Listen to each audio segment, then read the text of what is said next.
I would like to express my sincere thanks to the Minister for Economy, Roman Escolano, for having agreed to deliver the closing remarks at our conference. Roman Escolano has a long-standing and distinguished experience in the administration, in the Spanish and in the international financial system. In 1989, he joined the Spanish General Government Administration as a state economist and commercial counselor. He was the head of the Prime Minister from 2000, the head of the Prime Minister office from 2000 to 2004. From 2006 to 2011, he was the Director of Institutional Relations at Banco Bilbao Vizcaya, then President of the Spanish Official Credit Institutes from 2012 to 2014, and from 2014 until his appointment as Minister for the Economy, he was Vice President of the European Investment Bank. Thank you very much, Minister, for having accepted our invitation to close our conference. Please, Minister, the floor is yours.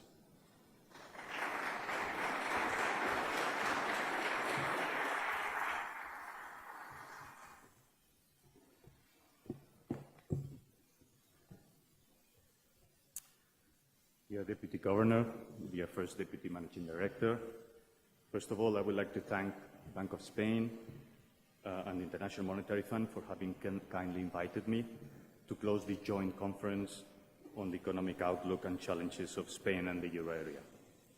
I'm convinced that given the seniority and expertise of the panelists and the relevance of the topic that have been discussed, the conference has been fruitful and full of interesting insights.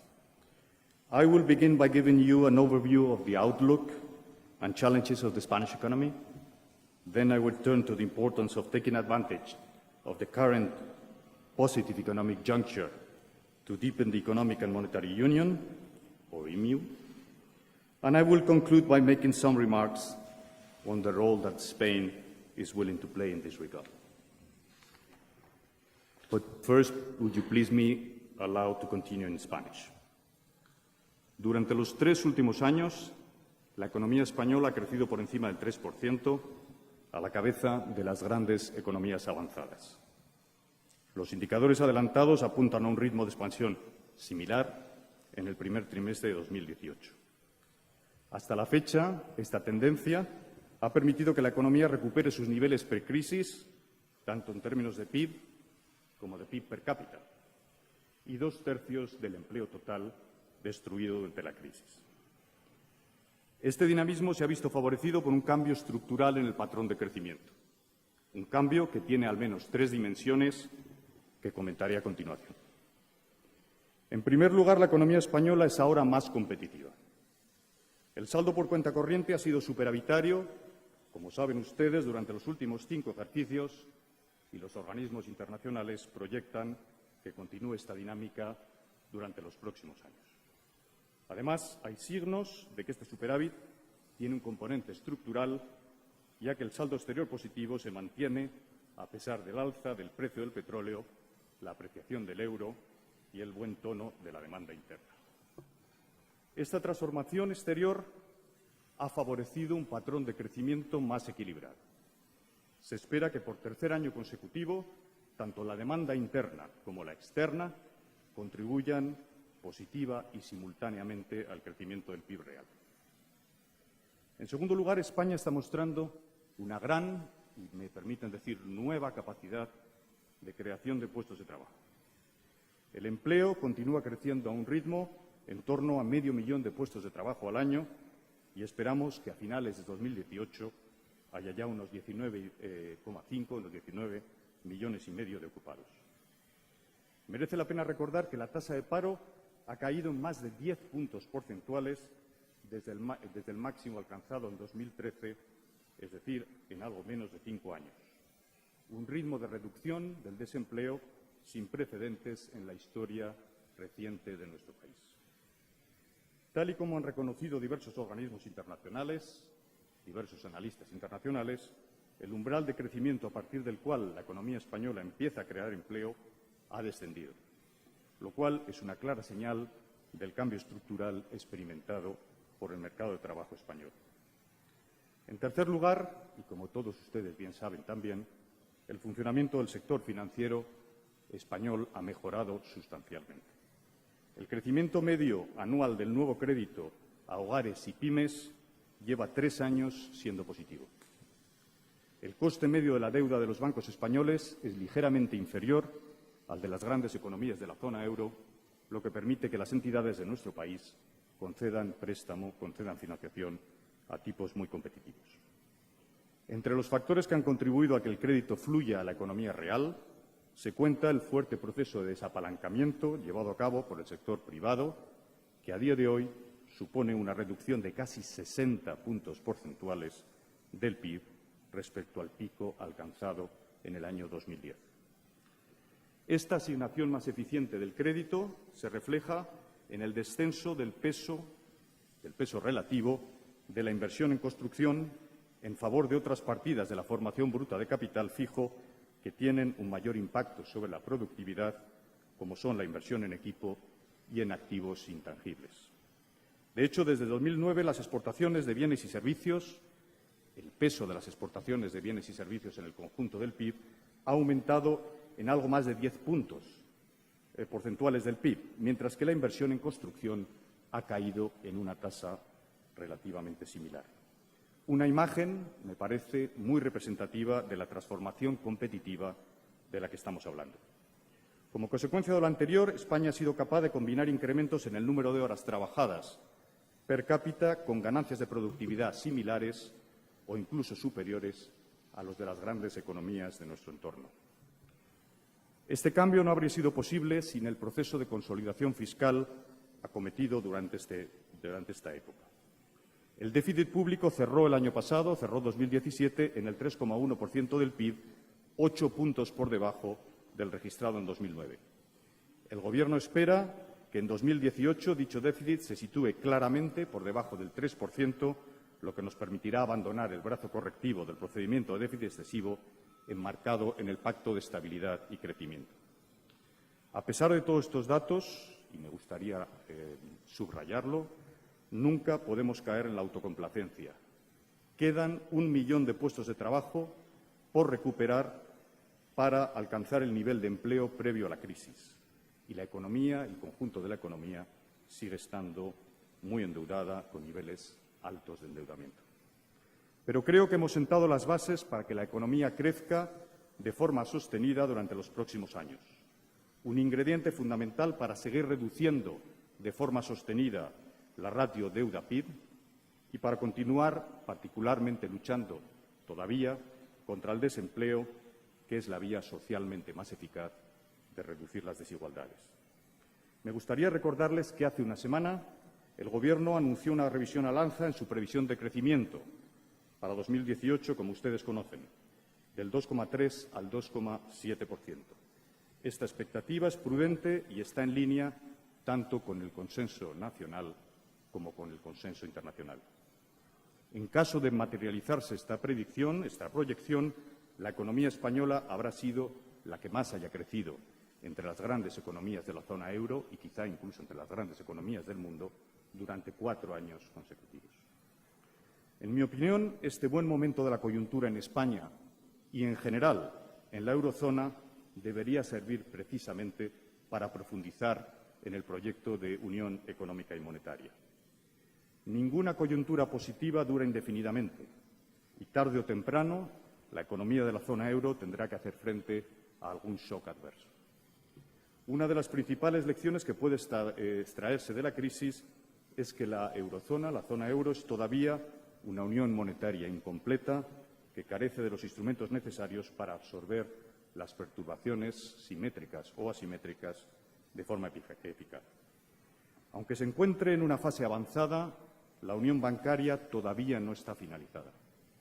Si queremos cumplir con la hoja de ruta acordada políticamente en junio de 2016, deberíamos centrarnos al menos en 2 elementos clave que siguen pendientes.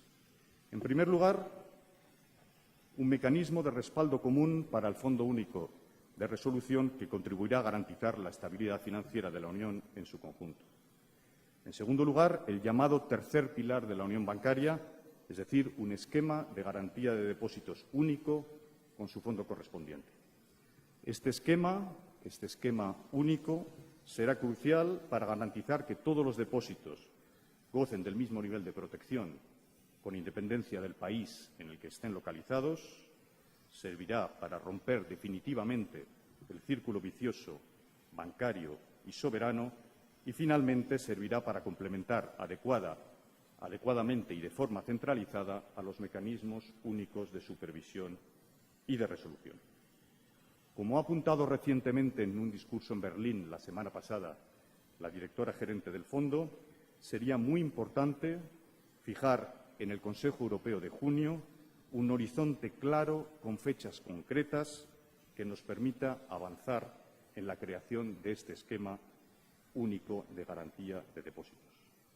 También es preciso acelerar el ritmo para alcanzar la unión de mercados de capitales, con miras a facilitar la transmisión de la política monetaria, sobre todo en épocas de estrés bancario, donde este mecanismo de transmisión puede tener mayores problemas. Pero, además de esta unión financiera, debemos crear una unión fiscal, no solo para absorber shocks asimétricos, sino también para garantizar que se pueda conseguir un policy mix adecuado en la zona euro. Algo que, sin duda, y este es un factor que me parece importante, particularmente en un foro como el de hoy, reduzca la excesiva dependencia de la política monetaria como instrumento de estabilización. En este sentido, me gustaría particularmente agradecer el trabajo que el Fondo Monetario Internacional ha estado haciendo en relación con el futuro de la Unión Económica y Monetaria. Hace unos días, esta institución publicó un excelente documento de trabajo cuya visión el Gobierno de España comparte.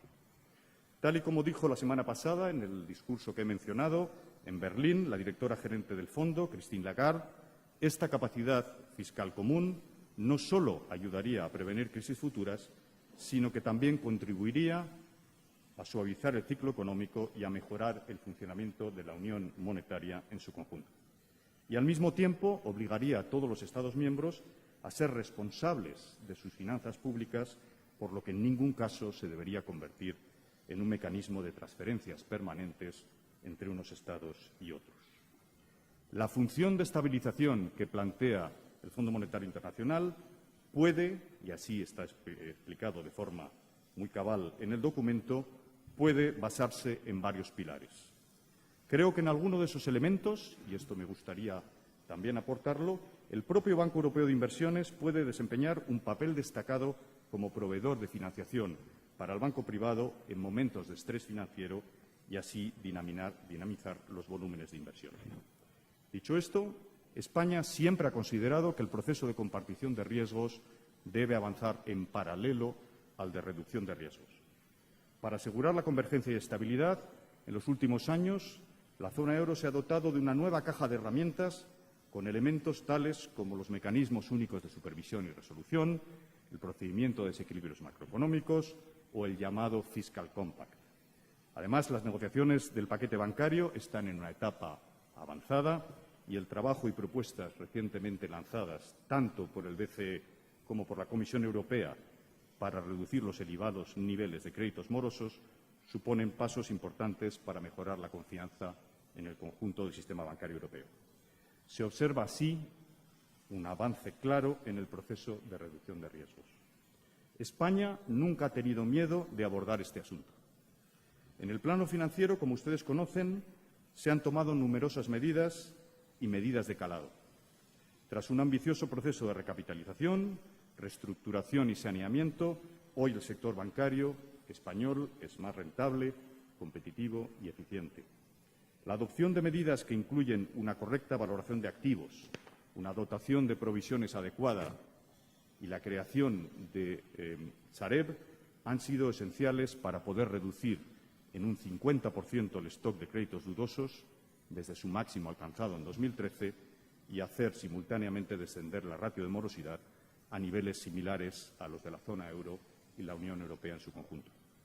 España, también como otros países europeos, ha tenido que hacer frente a una de las peores crisis financieras en décadas y es una crisis que se ha afrontado con responsabilidad, analizando bien los problemas, identificando los retos de nuestra economía y poniendo en marcha medidas que no han sido ni sencillas ni fáciles de adoptar. Así pues, como un país que ha sido capaz de superar importantes adversidades, estamos en una posición que yo creo que es positiva para contribuir a este trascendental debate sobre el futuro de la eurozona. Dear friends, let me conclude. The economic growth pattern of Spain has undergone a structural change.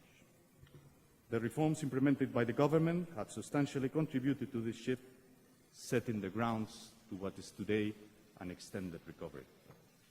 In addition, some of the reforms which have been implemented in Spain may actually be useful as a reference to face challenges that matter to the whole of the European Union and particularly the Eurozone. A good example may be precisely that of the high NPL reduction.